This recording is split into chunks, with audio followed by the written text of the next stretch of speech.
Naval Goddard कहते हैं कि we walk by faith not by sight. मतलब हम अपनी डिज़ायर की तरफ आगे तभी बढ़ सकते हैं जब हमें उस पर पूरा विश्वास है।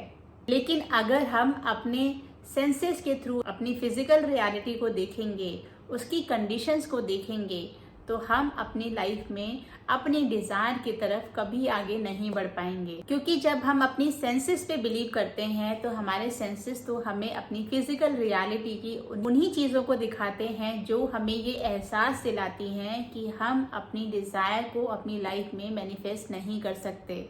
लेकिन जब हम फेथ के साथ अपनी लाइफ में आगे बढ़ते हैं, तब हम अपनी उस फिजिकल रियलिटी को इग्नोर कर देते हैं, उसको ओवरलुक करते हैं, क्योंकि हमारे लिए वो रियलिटी नहीं है जो हमें सामने दिख रही है।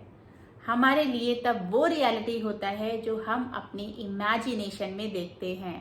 तो नेवल कहते हैं कि जो भी डिज़ायर हम अपनी लाइफ में मैनिफेस्ट करना चाहते हैं, उस डिज़ायर की फुलफिलमेंट को आप किसी तरीके से अपनी ब्रेन तक, अपने सबकॉन्शियस माइंड तक कम्युनिकेट कर दीजिए।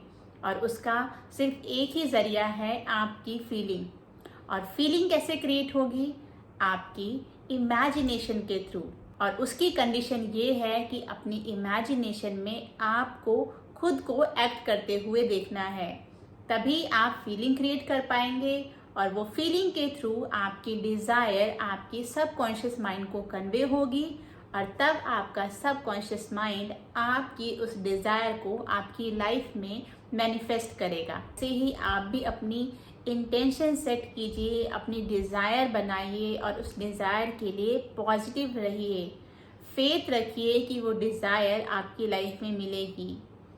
अपनी फिजिकल रियलिटी में, अपनी 3D रियलिटी में जो भी आप अपने सेंसेस के थ्रू देखते हैं, वो आपकी डिज़ायर के लैक को आज शो कर रही हैं। लेकिन उसको आप कभी भी अपने माइंड पर हावी ना होने दें।